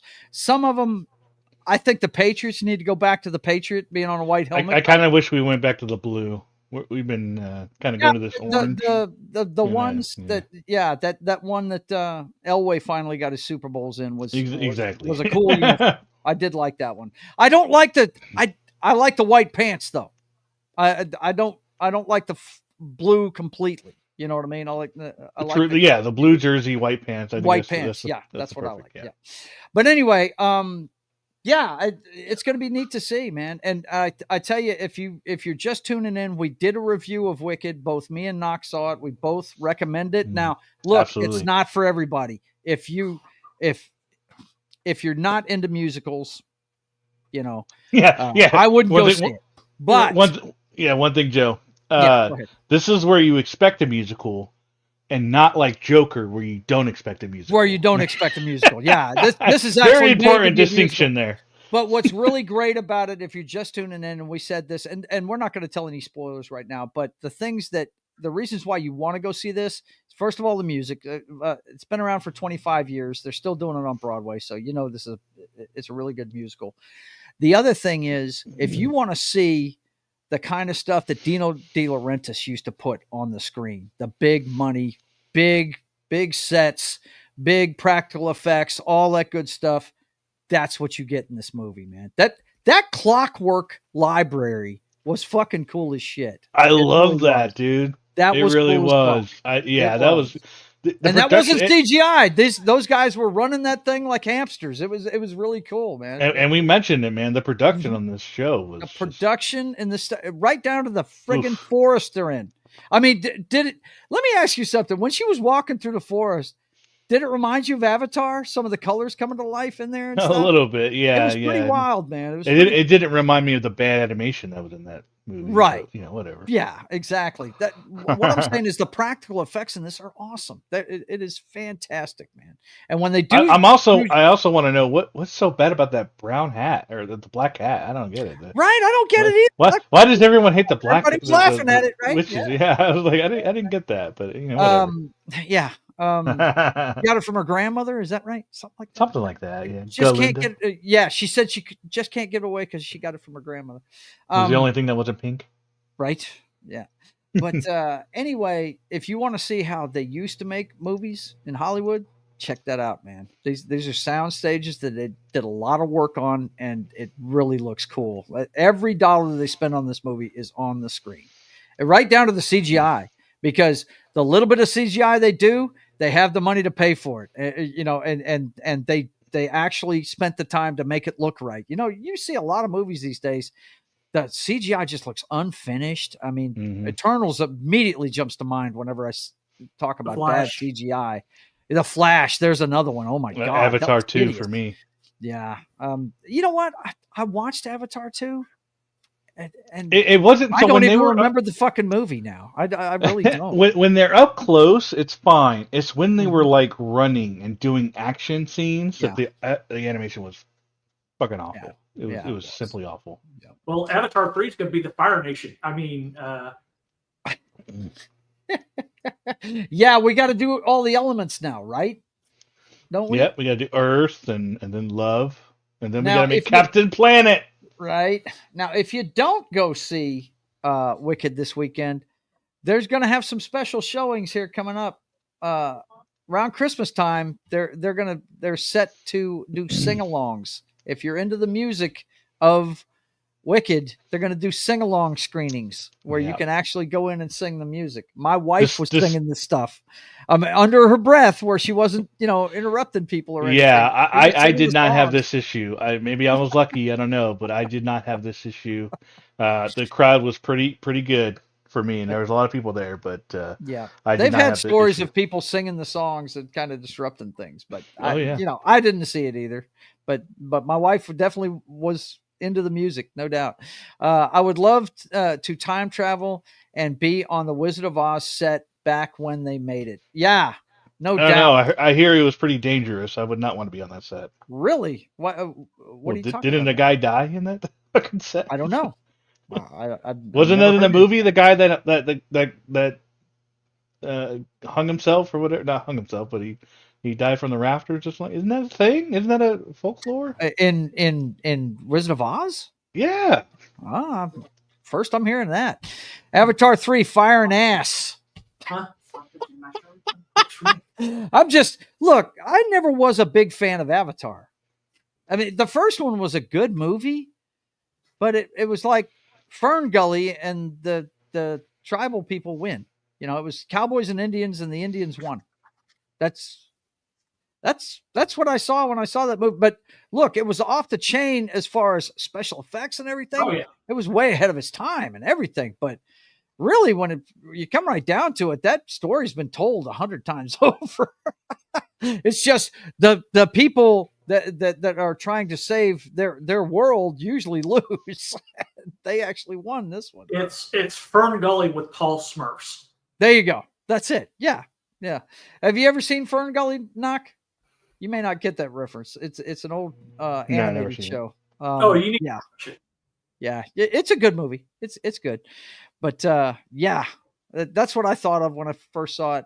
I mean, I'll always take Star Wars over Avatar any day, for sure. I thought, naming the place Pandora, some of the stuff was really. I was like, really? You couldn't come up with anything better for the name of this place, But anyway, okay. Any more thoughts on the big box office battle this weekend? Any more thoughts? I definitely recommend Wicked. Moana, I don't know. I have never seen the first one. Like I said, I haven't, ever since my kids grew up and got out of the house, I haven't really watched animated movies. I really haven't. I mean, John, have you seen the original Moana? Oh yeah. Yeah. I take it as a good movie because they made a second one. So, okay. I think she's like the current most popular princess right now. Is that right? Okay, cool. Let's see. Vince says 1+ for Avatar was that for 3 seconds of screen time, you can clearly see radiators on the spaceship. Very cool, man. What do you got here, Knock? That's me. Oh, that's you. Okay, I'm sorry. John, okay, what you got there? That's the cover of my book. Oh, yeah, okay. Tell us about it. We're fixing to wrap it up anyway. Tell us what's up with it, man. Well, this is it's part of I write the series, obviously, because you can't write just one. Okay. But it's a epic fantasy novel steeped in Norse mythology. Okay. It's called the Tomb of Thunder, obviously. Basically, after Ragnarok, or during Ragnarok, when Thor dies, Loki steals his body and hides it. Mm-hmm.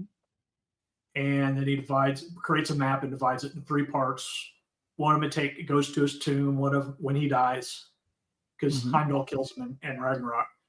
And then one of them goes to the fire giants, one of them goes to frost giants. Well, this adventuring party, while doing another mission, find a piece of the map because they deal with the frost giants. Mm-hmm. Completely unrelated, but they end up with a piece of the map. So eventually they go on this whole adventure. They go to all the, or not all of it, but several of the other planes in the 9 realms. Mm-hmm. Norse mythology. They go to the elemental planes on these adventures. And then the whole point is to find Thor's final resting place. Okay. They're looking for the Holy Grail. Cool. Basically, yeah. Yeah, that sounds cool, man. Sounds really cool. I'm now where throw the link in the private chat, and I'll throw it up in the chat real quick. Okay. Now I've updated the if it's going to be I'm still waiting for it to publish on the Kindle side. Okay. But we can order a paperback right now. Yeah, but wait. Okay. Wait until like Monday or Tuesday because too late. Oh. Sorry, buddy. You should have led with that. It's already confirmed. Led with that, bro. It's already confirmed. I'm getting it Saturday.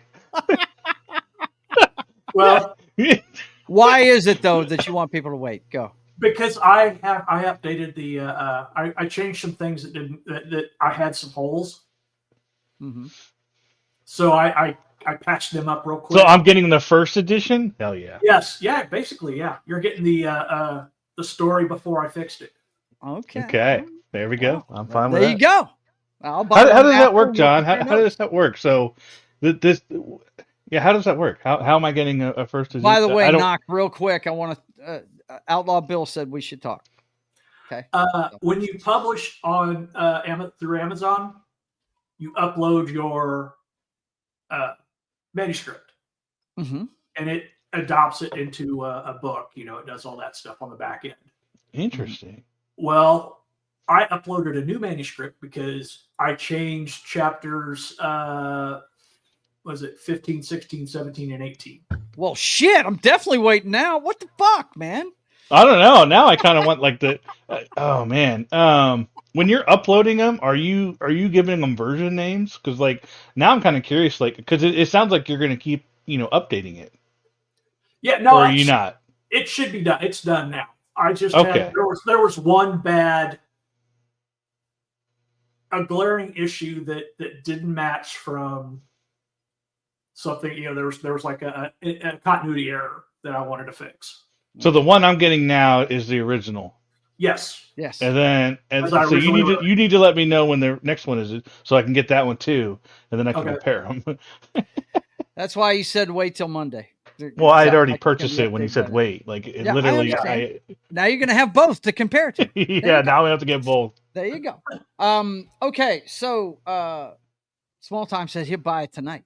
And Vince already put the link up for us. So thank you, buddy. All right. Well, let's wrap this thing up, guys. Great talk tonight. Really enjoyed talking Wicked. I know you guys probably think I don't watch movies like that, but yeah, I've got a wife. I go see movies like that occasionally.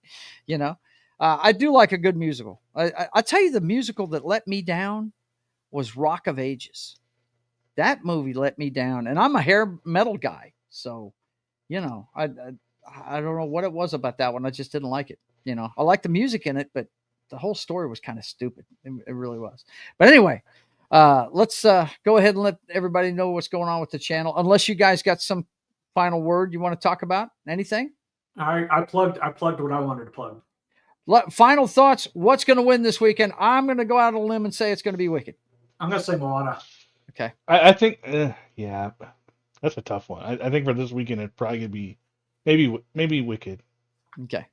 There you Just go. for this weekend. I think after this weekend, it's going to be Moana. So John will be lording over us next week if the cartoon wins out. It could go either way. It could go either way. What the fuck do we know about what kids are going to We don't know see? shit. Well, what the hell we know?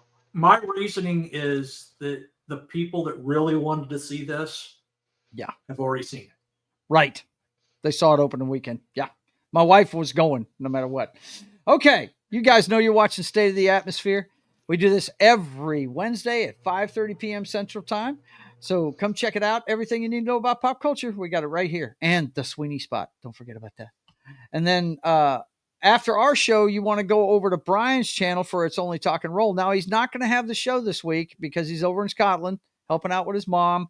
So he's going to be gone for a couple more weeks, I think, and then he'll be back. I think we're going to do a show on The Who when he gets back. But it's always going to be right when you leave here, 7:30 Central Time. Go check out him. And then Sketching the Privateer comes your way Friday at 1 p.m. Central Time. Me working on my passion project, my comic book, The Story of America's Pirate Patriot. And then Friday at 8 p.m. Central Time, you want to go over to Pop Culture Mindfield's channel or John Das Wolfen's channel for Game Night with John. Now, he's not going to be doing it this Friday, but on a regular basis, he's playing Fallout right now. He's playing through 2 and 3, I think, with it's called Tale of Two Wastelands. It's 3 in New Vegas. Yeah, 3 in New Vegas. There you go. So go check it out next Friday at 8 p.m. Central Time on Pop Culture Mindfield's channel and John Das Wolfen's channel. And then, of course, Sunday, it's all about the NFL and college football. Knock gives us a good college breakdown.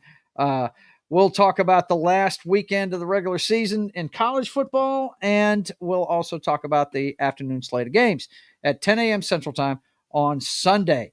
And then, of course, Military Monday comes your way on Monday. If you missed the Oblivion show, go check it out on Pop Culture Mindfield's channel.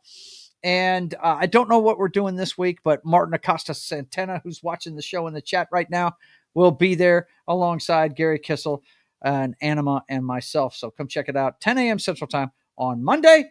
And then Monday, of course, the Brothers Hack the Matrix. Highlander and I let you know everything that needs to go. You need to know about the clown show that is 2024 through today's headlines. Brothers Hack the Matrix every Monday at 5 p.m. Central Time. We got a couple of new sections to the show. We got the Trump cards. We'll let you know about his nominations. The Trump cards, you're going to check that out. And, of course, we got to talk about the Diddler. We got the Diddy Files every Monday at 5 p.m. Central Time on the Brothers Hack the Matrix. So come check out those 2 new sections every time on Mondays. And Tuesday, it's Papa Joe Gamer After Dark, video games, cocktails, and fails. And I'm going to slice up some zombies. I'm going to play One Chambura, Z2 Chaos. I know I said I was going to start Mass Effect 2, but our good friend Jed really wants to see me play it, and he has had dental surgery, so he may not be able to do it for a couple of weeks. So I'm going to bounce around on some different games, and we'll get to starting Mass Effect soon. So you guys come check that out on Tuesday, and then that's at 10 p.m. Central Time, and then we're right back around to State of the Atmosphere. So for myself and the Knockster and John Das Wolfen, I want to thank you guys for being here, and until we see you again. Oh, wait, one more thing.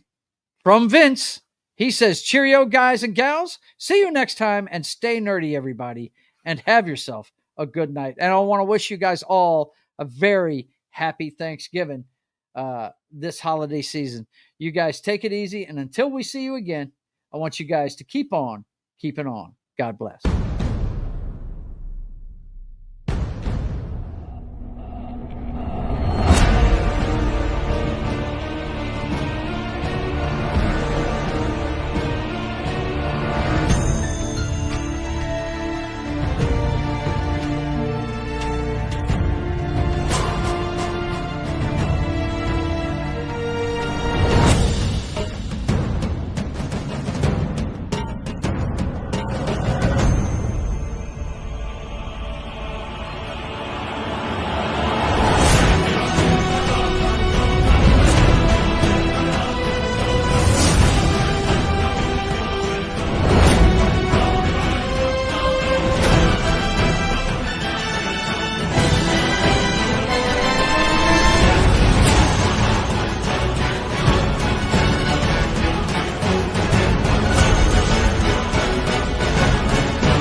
don't forget, if whether you like them small,